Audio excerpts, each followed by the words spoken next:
नमस्कार दोस्तों, स्वागत है आप सभी का हमारे YouTube चैनल पे। दोस्तों, यूपी पुलिस का एग्ज़ाम चल रहा है और आज 28 जनवरी 2019 को जो पेपर हुआ है वो पेपर हमारे पास है।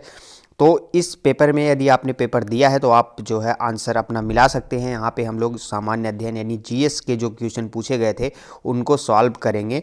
और यदि आपने पेपर नहीं दिया है, आप किसी एग्ज़ाम की प्रिपरेशन करते हैं, तो आपको ये क्वेश्चन ज़रूर देखने चाहिए, क्योंकि ये इम्पॉर्टेंट क्वेश्चन हैं जो इसमें पूछे गए हैं। आने वाले किसी और एग्ज़ाम में यहाँ से क्वेश्चन पूछे जा सकते हैं, क्योंकि इस पेपर में हमने देखा दोस्तों कि 2-3 क्वेश्चन ऐसे हैं जो रिपीटेड हैं, जो पिछले किसी एग्ज़ाम में पूछे गए थे अभी हाल ही में।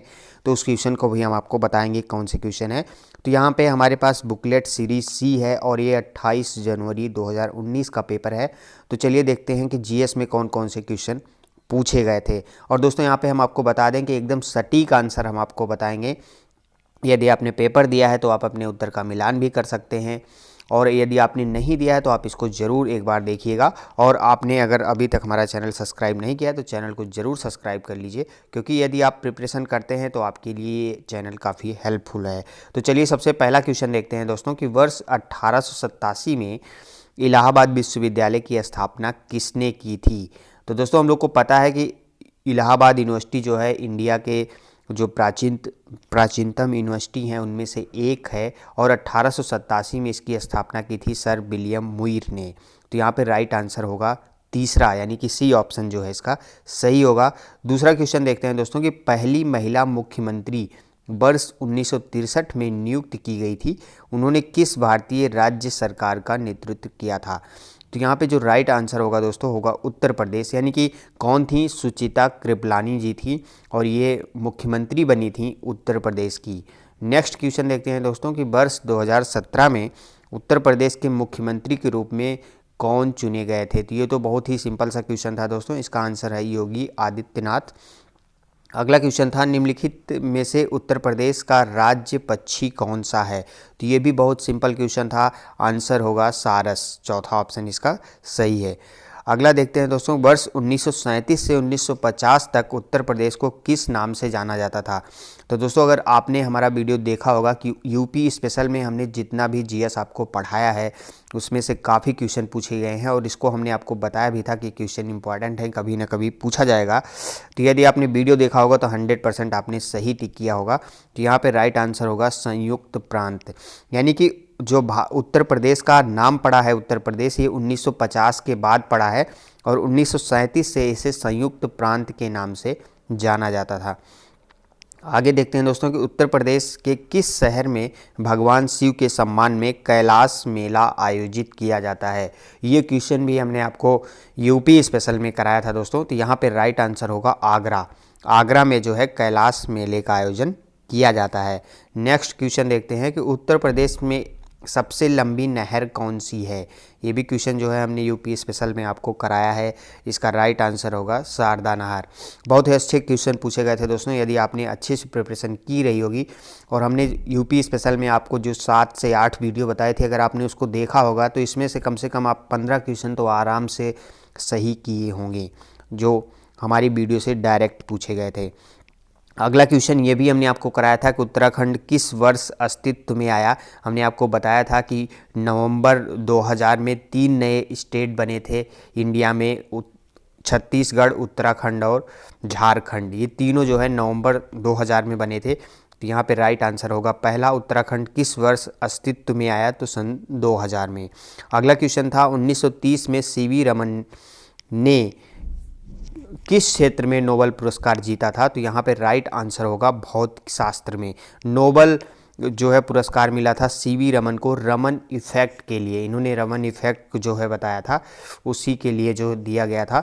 और हम आपको बता दें दोस्तों कि जो 28 फरवरी को प्रतिवर्ष विज्ञान दिवस मनाया जाता है वो भी सीवी रमन के रमन इफेक्ट के जो है इन्होंने 28 फरवरी को ही खोजा था, इसलिए उसी दिन को मनाया जाता है। आगे हम लोग देखते हैं दोस्तों, विक्रम सेठ द्वारा लिखी गई कौन सी किताब एक कविता के रूप में 10 नीति कथाओं का संग्रह है। तो इसका राइट आंसर होगा दोस्तों दूसरा ऑप्शन, बीस्टली टेल्स जो है इनकी बुक है विक्रम सेठ की, जिसमें इन्होंने 10 नीति कथाओं का एक संग्रह किया है, कलेक्शन किया है। ये बुक आप जो है यहाँ पे देख भी सकते हैं। आगे देखते हैं दोस्तों कि हरिवंश राय बच्चन द्वारा लिखी गई आखिरी कविता का नाम बताइए। तो यहाँ पे पहला ऑप्शन सही है, 1 नवंबर 1984। और ये कविता इसलिए इम्पॉर्टेंट थी दोस्तों कि इसी दौरान जो है इंदिरा गांधी जी की हत्या हुई थी, तो उसी दौरान इन्होंने ये कविता लिखी थी 1 नवंबर 1984, जो कि इनकी आखिरी कविता थी। आगे देखते हैं दोस्तों कि रक्त समूह प्रणाली की खोज किसने की थी। तो यहाँ पे दोस्तों हम आपको बता दें कि साइंस वाले टॉपिक में आप देखिएगा हमारे चैनल पे आपको पूरा ब्लड ग्रुप का एक अलग से वीडियो है जिसमें हमने अच्छे से पूरा कॉन्सेप्ट समझाया है, उसमें हमने डिटेल में बताया था। तो यहाँ पे अगर खोज पूछी गई है तो राइट आंसर होगा कार्ल लैंडस्टाइनर ने की थी ब्लड ग्रुप की खोज। आगे हम लोग देखते हैं दोस्तों, कंप्यूटर से क्वेश्चन पूछा गया था कि एक कंप्यूटर वर्म है जो औद्योगिक नियंत्रण प्रणाली को निशाना बनाता है। इसने 2007 में ईरान के परमाणु कार्यक्रम पर आक्रमण किया था। तो यहाँ पे जो राइट आंसर होगा दोस्तों वो होगा सेकेंड ऑप्शन, स्टक्सनेट जो है यहाँ पे राइट आंसर होगा। ये एक प्रकार का कंप्यूटर वर्म है। आगे हम लोग देखते हैं दोस्तों कि तमिलनाडु और श्रीलंका के मन्नार जिले तमिलनाडु और श्रीलंका के मन्नार जिले के बीच मौजूद जलसंधि को कहा जाता है। तो यहाँ पे सबको पता होगा जनरली ये क्वेश्चन आंसर पाक जल डमरू मध्य पाक जल संधि के नाम से जाना जाता है। आगे हम लोग देखते हैं, निम्नलिखित में संयुक्त राज्य अमेरिका के किस राज्य की सीमा संयुक्त राज्य के किसी अन्य राज्य की सीमा के साथ साझा नहीं करता है। तो यदि आप वर्ल्ड का मैप देखेंगे तो इस क्वेश्चन को आसानी से सॉल्व कर पाएंगे और इसमें राइट आंसर है अलास्का। तो दोस्तों यहाँ पे अलास्का हम लोग को पता है कि कनाडा के साथ लगा हुआ है, लेकिन ये जो है अमेरिका के अधिकार क्षेत्र में आता है। आगे हम लोग देखते हैं दोस्तों कि दुनिया की तीसरी सबसे अधिक जनसंख्या वाला देश कौन सा है। तो यहाँ पे जो राइट आंसर होगा संयुक्त राज्य अमेरिका जो है दुनिया के तीसरी जनसंख्या वाला देश है। सबसे पहला हम लोग को पता है कि चाइना है पहले नंबर पे पॉपुलेशन में, दूसरे नंबर पे इंडिया है, तीसरे नंबर पे अमेरिका है, चौथे नंबर पे इंडोनेशिया है और पाँचवें नंबर पे ब्राज़ील है। तो यहाँ पे अगर आप 5 नंबर तक याद करना चाहते हैं तो पहले चाइना, दूसरा इंडिया, तीसरा अमेरिका, चौथा इंडोनेशिया और पाँचवां ब्राज़ील है। तो अगला क्वेश्चन देखते हैं दोस्तों, निम्नलिखित में से कौन सा संयुक्त अरब अमीरात यानी कि UAE का एक अमीरात नहीं है। तो यहाँ पे हम आपको बता दें दोस्तों कि संयुक्त अरब अमीरात में 7 ऐसे शहर शामिल हैं जिसमें से मस्कट नहीं है। तो यहाँ पे पहला ऑप्शन जो सही होगा वो क्या होगा, मस्कट। अगला देखते हैं कि निम्नलिखित में से कौन सा जो है शहर बहरीन की राजधानी है। तो बहरीन की राजधानी सीधा सीधा पूछा गया था, तो मनामा जो है बहरीन की राजधानी है। तो यहाँ पे राइट आंसर होगा तीसरा ऑप्शन यानी कि सी। अगला देखते हैं दोस्तों कि पहली महिला लोकसभा अध्यक्ष पूछा गया था कौन है। तो यहाँ पे जो राइट आंसर है वो है मीरा कुमार जी हैं पहली महिला लोकसभा अध्यक्ष। और अगला क्वेश्चन देखते हैं दोस्तों कि स्वतंत्रता संग्राम 1857 का सिपाही विद्रोह किस शहर में हुआ था। ये भी बहुत सिंपल सा क्वेश्चन है दोस्तों, मेरठ से स्टार्टिंग हुई थी इसकी जो है 10 मई 1857 को। तो यहाँ पे जो राइट आंसर होगा वो होगा मेरठ। अगला देखते हैं दोस्तों कि पारंपरिक अल्पाहार खांडवी किस भारतीय राज्य से संबंधित है। तो ये गुजरात का बहुत ही फेमस जो है अल्पाहार है। तो यहाँ पे राइट आंसर होगा गुजरात। आगे देखते हैं दोस्तों कि भारत के पहले हिंदी भाषा के अखबार का नाम बताइए जिसे पहली बार 30 मई 1826 को प्रकाशित किया गया था। तो दोस्तों ये भी क्वेश्चन बहुत ही इंपॉर्टेंट है, कई बार पूछा गया है। यहाँ पे राइट आंसर होगा उद्दंत मार्तंड।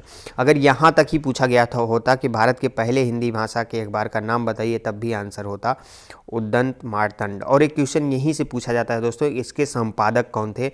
तो जुगल किशोर शुक्ला जी थे इसके संपादक, इसको भी आप लोग नोट कर लीजिएगा कहीं, ये भी पूछा जाता है। भारत का जो पहला हिंदी भाषा का अखबार था उद्दंत मार्तंड, उसके संपादक कौन थे, जुगल किशोर शुक्ला जी। आगे क्वेश्चन देखते हैं दोस्तों, इनमें से कौन सी गेहूं की उच्च पैदावार देने वाली बीज किस्म है जिसका भारत के हरित क्रांति में योगदान था। तो यहाँ पे राइट आंसर होगा लरमा रोजो।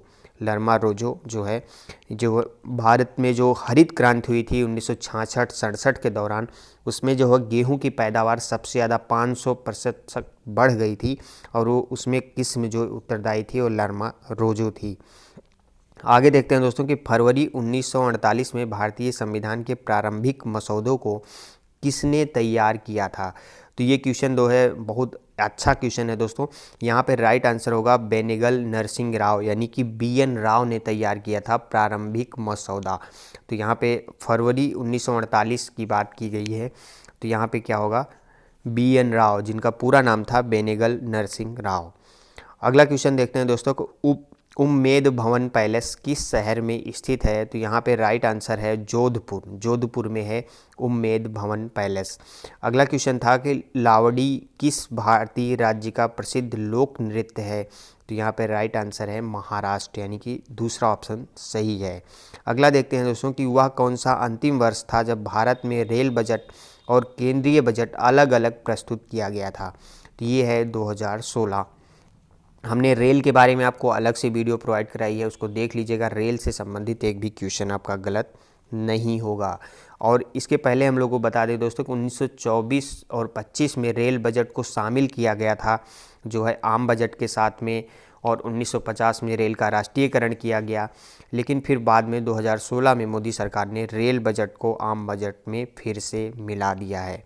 तो ये 2016 यहाँ पे राइट आंसर होगा। अगला क्वेश्चन देखते हैं दोस्तों कि वर्ष 1773 से 1785 तक वस्तुतः भारत के पहले गवर्नर कौन थे? तो यहाँ पे राइट आंसर होगा वारेन हेस्टिंग, यानी कि पहला ऑप्शन सही है।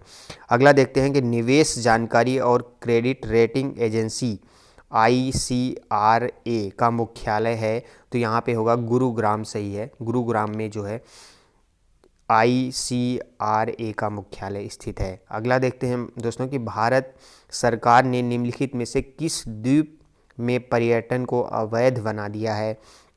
तो यहाँ पे आंसर होगा चौथा ऑप्शन, यानी सेंटिनल द्वीप जो है, इस पर जो है पर्यटन को रोक दिया गया है, अवैध बना दिया गया है सेंटिनल द्वीप। अगला देखते हैं दोस्तों कि सितंबर 2018 में किस भारतीय राज्य के पहले नागरिक विमानपत्तन का उद्घाटन किया गया? तो यहाँ पे राइट आंसर होगा सिक्किम। और ये क्वेश्चन रिपीटेड है दोस्तों, अभी पिछले मंथ ही जो है यूपी का एग्ज़ाम था वीडियो का, उसमें भी ये क्वेश्चन पूछा गया था।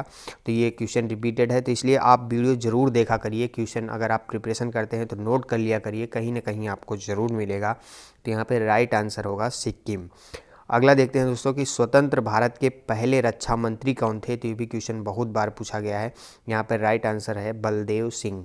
अगला क्वेश्चन आया था कि सरदार वल्लभ भाई पटेल की स्टैचू ऑफ यूनिटी किस नदी पर स्थित एक द्वीप पर है? तो यहाँ पे है नर्मदा नदी। हमने आपको स्टैचू ऑफ यूनिटी पर एक अलग सा वीडियो दिया है, आप उसको देख लेंगे 10-15 मिनट, तो आपको स्टैचू ऑफ यूनिटी से कोई क्वेश्चन गलत नहीं होगा।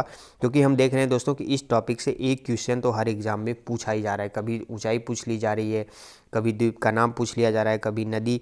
और ये नर्मदा जिले के नर्मदा नदी के किनारे स्थित है। ये भी आप जो है उस वीडियो को देखेंगे तो पूरी जानकारी आपको मिल जाएगी। और साथ ही साथ स्टैचू ऑफ यूनिटी का वास्तुकार कौन था, किसने उसकी डिज़ाइन तैयार की थी, ये सारी जानकारी आपको उस वीडियो से मिल जाएगी। आगे देखते हैं दोस्तों कि पुष्प के किस हिस्से से पराग का उत्पादन होता है? तो यहाँ पे राइट आंसर होगा परागकोश, यानी कि तीसरा ऑप्शन यहाँ पे सही है।